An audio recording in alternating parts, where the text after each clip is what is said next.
Good morning students. BEd third sem का जो first paper है pedagogy of a school subject part 2 micro teaching and teaching skill, last video में उसकी हम second unit start करके हमने देखा कि शिक्षण कौशल क्या होता है, उसकी परिभाषाएं देखी और उसके 7 पॉइंट्स हम देख चुके हैं। नेक्स्ट से आज हम स्टार्ट करते हैं। नेक्स्ट पार्ट आपका आता है रीइंफोर्समेंट, पुनर्वलन कौशल। शिक्षक और विद्यार्थी के बीच ऐसी क्रिया जिसमें शिक्षक छात्रों को अनुक्रिया करने के लिए प्रोत्साहित करता है उसे पुनर्वलन कहते हैं। यह कौशल सीखने में पुरस्कार एवं दंड देने के नियम पर आधारित है। यह कौशल वह व्यवहार है जिसमें अध्यापक शिक्षकों को प्रेरित करता है कि वे प्रश्न का उत्तर दें एवं सही विचार व्यक्त करें। इसमें विद्वानों ने जो परिभाषा दी है उनके अनुसार हम देखते हैं कि पील का कहना है कि पुनर्वलन सिद्धांत वह प्रतिपादित करता है कि जो अनुक्रिया आवश्यक पूर्ति के ठीक पहले संपन्न होती है वह सीख ली जाती है। नेक्स्ट आपका आता है सिमुलेशन टीचिंग, अनुरूपण शिक्षण। अनुरूपण शिक्षण का अर्थ अनुरूपण के प्रशिक्षण में प्रयोग से है। अनुरूपित शिक्षण एक शिक्षण प्रशिक्षण प्रविधि है जिसका प्रयोग छात्र अध्यापकों में शिक्षण कौशलों को विकसित करने के उद्देश्य से किया जाता है। इसमें छात्र अध्यापकों को कृत्रिम परिस्थितियों में शिक्षण कौशलों का अभ्यास कराया जाता है। इसमें विद्वान की परिभाषा के अनुसार हम देखते हैं कि क्रैग शेक के अनुसार उनका कहना है कि अनुरूपण या यथार्थवत शिक्षण ऐसी वास्तविक परिस्थितियों का कृत्रिम रूप में निर्माण करता है जिसमें भाग लेने वालों को अपने वर्तमान अथवा भविष्य के कार्यों से संबंधित समस्याओं के समाधान के अनुरूप या अनुभव प्राप्त हो सके। नेक्स्ट आता है आपका ब्लैक बोर्ड, श्यामपट। शिक्षण कौशल में दृश्य उपकरणों में श्यामपट का सबसे अधिक महत्वपूर्ण स्थान होता है। यह सबसे उपयोगी सामग्री होती है। प्रत्येक कक्षा में कम से कम एक या कहीं कहीं 2 भी श्यामपट होते हैं, ब्लैक बोर्ड होता है। इसमें जीवित प्राणी के समान प्रेरणा देने का गुण होता है। इसमें शिक्षक को अधिक सफलतापूर्वक सिखाने और छात्रों को अधिक सुगमतापूर्वक सीखने की प्रेरणा मिलती है। मुख्य कथन मौखिक जो कथन की अपेक्षा इस कौशल में छात्र अध्यापक को बताया जाता है कि इसका प्रयोग किस प्रकार करना चाहिए ताकि शिक्षण अधिक प्रभावशाली हो। लिखित सामग्री संक्षिप्त एवं स्पष्ट हो, ध्यान आकर्षित करे, जैसा यूज़ हो आपका रंगीन कलर चौक आप यूज़ कर सकते हैं, जैसा यथासंभव आपकी इच्छा हो। इसमें छोटी छोटी बातों का ध्यान रखा जाता है कि श्यामपट पर लिखने के पश्चात कक्षा की ओर मुख करके समझाना चाहिए। यदि आवश्यक हो तो लिखते हुए भी आप लिखते जाएं और समझाते जाएं। श्यामपट पर लिखते समय किस प्रकार आपको खड़े होना चाहिए कि यदि आप लिख रहे हैं तो छात्रों को दिखते रहना चाहिए, छात्रों को दिखने में असुविधा नहीं होनी चाहिए। और जब आप क्लास से बाहर जाते हैं तो जो भी कार्य आपने ब्लैक बोर्ड पर किया है वो आपको इरेज करके जाना चाहिए। बीएड में आपको सबसे मेन पॉइंट आपको यही समझाया जाता है। यदि आप जैसे किसी अदर स्कूल में टीचिंग के लिए आप इंटरव्यू देने जाते हैं तो मेन आपको यही वॉच किया जाता है कि जब आप क्लास से जा रहे हैं तो जो भी कार्य आपने ब्लैक बोर्ड पर किया है वो फिनिश किया है कि नहीं। इससे ये पता चलता है कि जब आपने बीएड किया है तो आपको प्रैक्टिस टीचिंग के लिए भेजा गया था या नहीं भेजा गया था।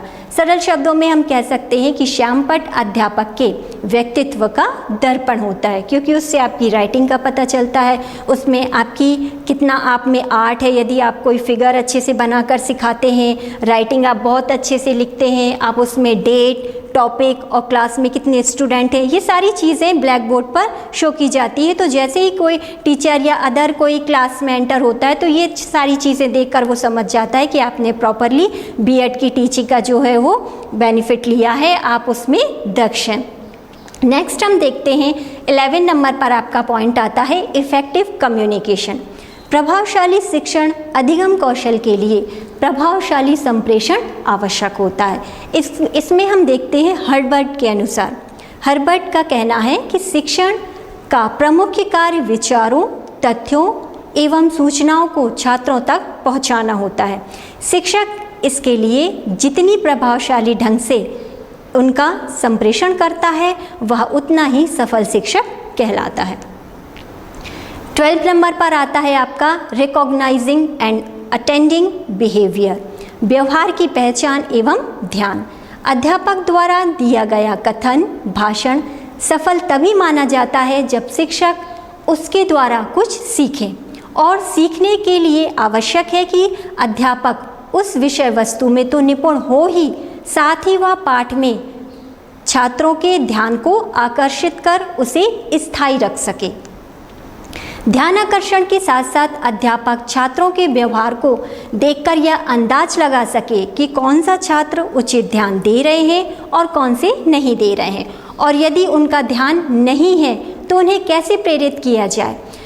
यह बहुत ही आवश्यक है कि अध्यापक छात्रों के ध्यान देने के व्यवहार के विभिन्न स्तरों का मूल्यांकन करें। छात्रों के व्यवहार पर पूर्ण नज़र रखना छात्र व्यवहार अभिज्ञान कहलाता है।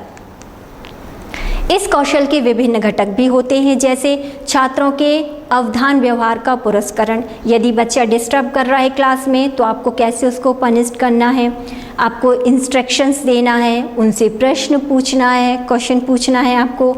छात्रों की भावना और विचारों को भी स्वीकार करना है। यदि कोई बच्चा बीच में आपसे क्वेश्चंस करता है तो आपको जो उसकी फीलिंग है आपको उसके अकॉर्डिंग ही उसको आंसर देना है। ऐसा नहीं है कि आप उसे डांट कर यदि बिठाल देते हैं तो नेक्स्ट टाइम वो बच्चा भी आपसे क्वेश्चन नहीं करेगा और अदर जो बच्चे हैं वो भी सीख जाएंगे कि ये टीचर डांट देते हैं तो वो आपसे क्वेश्चन करना बंद कर देंगे। मौन एवं अशाब्दिक संकेतों का उपयोग। इसके बाद आपका आता है सेल्फ इंडक्शन, विन्यास कौशल। विन्यास कौशल इसे भूमिका निर्वाह भी कहा जाता है, और जैसा कि नाम से ज्ञात है कि इस प्रक्रिया में किसी भी व्यक्ति अधिगमकर्ता को कोई भूमिका निभानी होती है, अर्थात उसको किसी घटना विशेष का अंग बनना होता है। बनावटी तौर पर अपने आप को उस पात्र का दर्जा देकर जो उस पात्र से, उस घटना विशेष से अपेक्षा की जाती है, उस तरह की क्रियाएं करने का अभिनय या नाटक किया जाता है, जिससे विद्यार्थी को किसी भी परिस्थिति या समस्या को बहुत अधिक निकट से जानने और समझने का अवसर मिलता है। नेक्स्ट आपका आता है स्किल ऑफ क्लासरूम मैनेजमेंट, कक्ष प्रबंधन कौशल। प्रभावशाली एवं सुचारू रूप से शिक्षण के लिए कक्षा का वातावरण एवं प्रबंधन एक प्रमुख कारक है। प्रभावशाली शिक्षण अधिगम प्रक्रिया के लिए यह आवश्यक है कि उपयुक्त परिस्थितियां तथा वातावरण उत्पन्न एवं संगठित किया जाए। कक्षा के संगठन तथा प्रबंधन के में अध्यापक की बहुत महत्वपूर्ण भूमिका होती है। इसलिए अध्यापक के लिए यह आवश्यक है कि कक्षा के प्रबंध कौशल को ग्रहण करके अभ्यास करना चाहिए। इस कौशल में केवल कक्षा की विभिन्न परिस्थितियों का प्रबंध ही शामिल नहीं होता, बल्कि कक्षा की क्रियाओं का शिक्षक पर नियंत्रण भी शामिल होता है।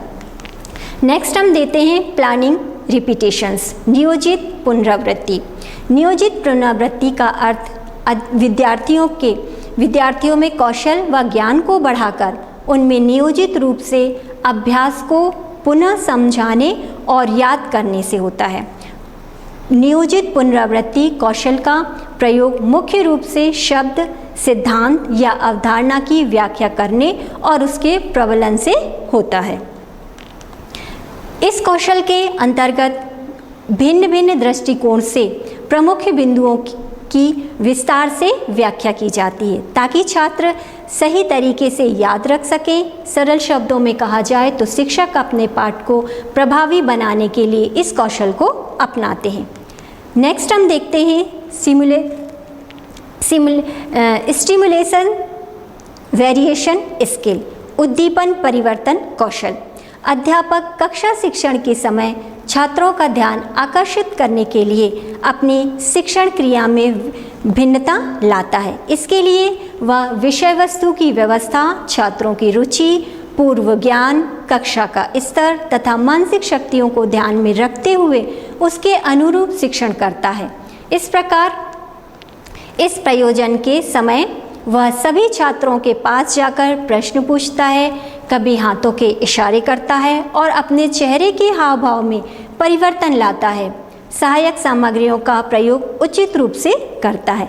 इस प्रकार शिक्षक अनेक व्यवहारों को परिवर्तित कर छात्रों का ध्यान अपनी ओर आकर्षित करता है। उद्दीपन कौशल कहलाता है। ध्यान आकर्षण के लिए शिक्षक द्वारा कई क्रियाएं की जाती हैं, जैसे श्यामपट्ट पर लिखना, कोई चित्र बनाना, कुछ प्रदर्शित करना, कभी छात्रों से प्रश्न पूछना और उनके उत्तर देना। आज आपका ये टॉपिक यहीं समाप्त होता है, ख़त्म होता है। आज हमने लास्ट 2 वीडियो के थ्रू आपका सेकंड जो यूनिट है, थर्ड पेपर के फर्स्ट पेपर की जो पेपर है वो आपका कंप्लीट होता है। 2 वीडियो में आपके ये सेकंड यूनिट भी कंप्लीट हो जाती है। Thanks for watching. Thank you.